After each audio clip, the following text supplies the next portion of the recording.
Welcome to Linear Algebra! Woo! Hey there guys, welcome back to a brand new video. Yes, we are doing some linear algebra today. Some basic stuff. We're going to look at system of equations. And if you don't know what that is, it's basically, you have in equations and you try to basically find intersections of lines, planes, and high dimensional items. Or elements, you could say.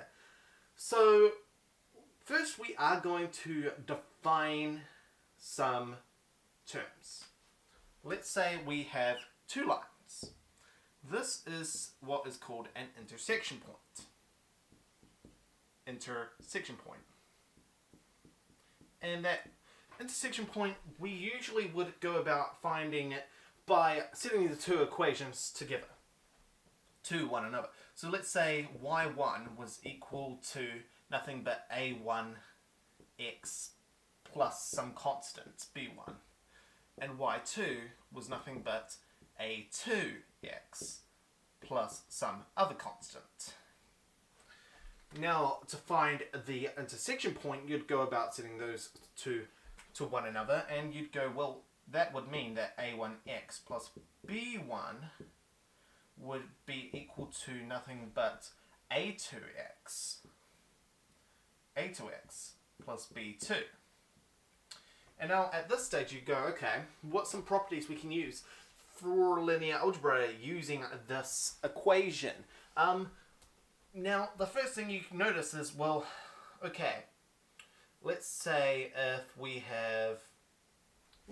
for example we had a1 being equal to a2 but b1 was not equal to b2. So let's state that. If b1 is not equal to b2, then we can say that there's no intersection point if a1 is equal to a2. Then if a1 is equal to a2, then we have no intersection. Then we have no intersection point. Intersection. You might be wondering, why is that? These clearly cross. Well, this is just some abstract line not defined by that property. What we would be looking at is something like this. If we had two lines with what is called the gradients, the same gradient with these not being the same, then would have two different lines that would have the same gradient. So for example, would have something like this. Two lines sort of being parallel to one another. They are parallel, they have the same gradient. And therefore, we get that they never cross. So the system of equations cannot be solved, and we have what is called an inconsistency in the system of equations, which we will look at further when we get to the matrix manipulation the matrix manipulation section of this topic. A bit of stuttering, but that's okay. So that is one property we can define. But let's say, okay, a1 and a2 was not equal to one another.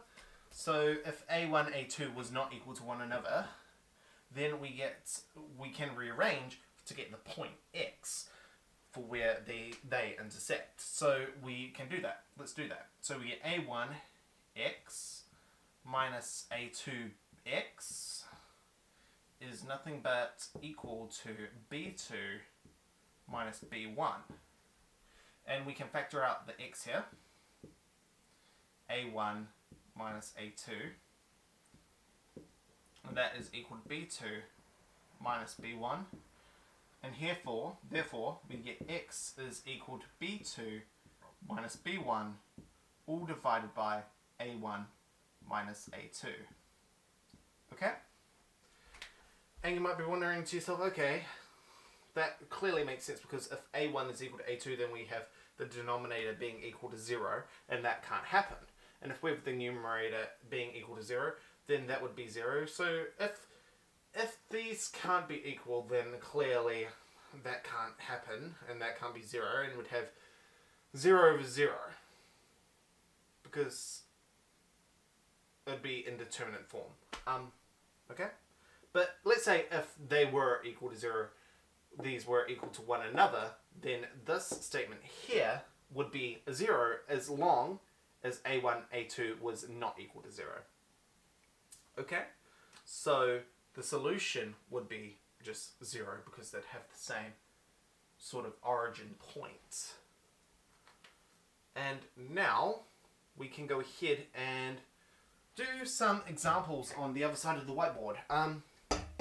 So we're going to start off pretty simple. Let me try and lock this back down. Okay, so let's look at an example. Let's look at something like 3x plus k. Actually, we'll do 3. That was a bit messy. 3x plus 3, and the other equation will be 4x minus 1. Let's go ahead and try and find an intersect these two lines. So firstly, we can allow them to equal one another. Allow them to equate to one another. And that will give 3x plus 3 is equal to 4x minus 1. And we check, okay, are the gradients the same? Obviously, they are not. So we can find a solution. So let's rearrange for x. Let's bring the red marker in for this. Let's subtract minus 3x on both sides. And that will give us 3 is nothing but x minus 1. Okay? And now we can add on 1 to both sides. 1 on the side, 1 on the side. And that gives us the statement that x is equal to 4. So that is our intersection point of x. But now we have to substitute this back into our equation to find the y value. So we can put it into either of the equations. We will do both to verify that they do have the same value though. So let's start with equation, let's call this 1 and let's call this 2. So in equation 1, we get that 3 multiplied by 4 plus 3 is nothing but 12 plus 3, which is equal to 15. And now let's go ahead and put it into equation 2. Equation 2, we get 4 multiplied by 4, take away 1 is nothing but 16, take away 1, which is equal to 15. So we verify that both of them are the same, and therefore we have an intersection point. So the intersection is nothing but 4, 15 as our point of intersection. So we'd find that those two lines cross. Okay? Let's do another example. Let's erase this.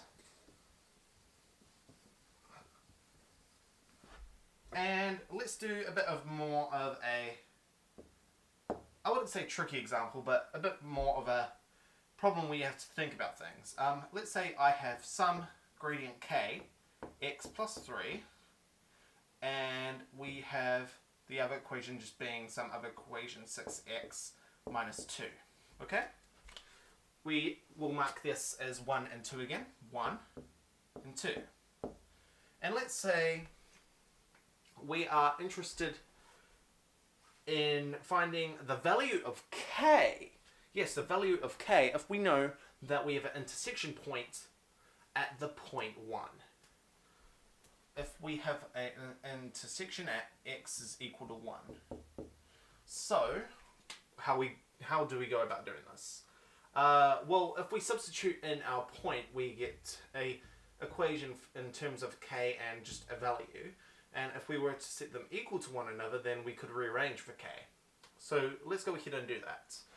So let's first off substitute them in and allow them to equal to one another, which shows that we are trying to find an intersection point. K of x plus 3 is equal to 6x minus 2. Okay? And now let's substitute in our 1. And that gives us x plus 3 is equal to 6 minus 2. And that should be a k there, not an x. K, because we substituted x for 1. So we get k plus 3 is equal to 6 minus 2. So we get k plus 3 is nothing but 4. And we can bring the 3 to the other side by subtracting 3 on both sides. And that will give us k is equal to 1.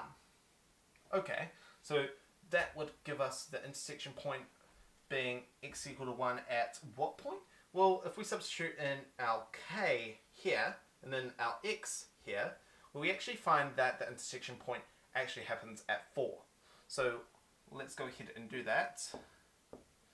So we get x plus 3 and 6x minus 2, and that is equation 1 and 2.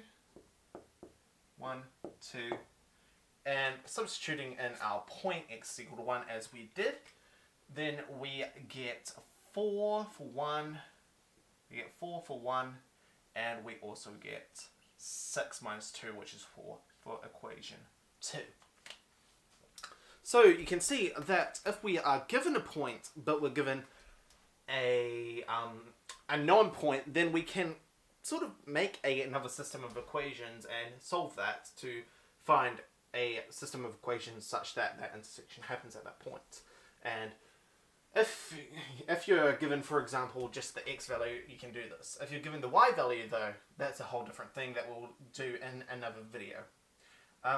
So now, let's go ahead and do one last example for this video. And it will just be a basic example. Let's look at the example 3. Let's say we have 4x plus 2 and 4x minus n. Actually, let's go ahead and just define a real number, minus 3. Okay? And let's call this 1, this 2, and let's see if we can find an intersection point. So following our procedure that we just followed, we go ahead and set these equal to one another. 4x plus 2 is equal to 4x minus 3. Okay, now if we were to subtract 4x from both sides, then we get 2 is equal to minus 3. Now, you might be wondering, what does this mean? This is the inconsistency that we have been talking about. If we flip the board back over to our rule, we found that if B1 is equal to B2, then they're parallel to one another, and henceforth, they cannot intersect. Sorry, that was A1 is equal to A2. Then they cannot intersect because they're parallel to one another, and therefore they never really reach one another. So that's just what we found in that situation. So if we flip the board back, we get that false statement. And if you get a false statement like that, that means that the system is inconsistent. Okay? So guys, that is it for this video. Next time we will be looking at infinitely many solutions. And that is basically when a line, a plane, intersect infinitely. And we will also do some 3 variable cases like this.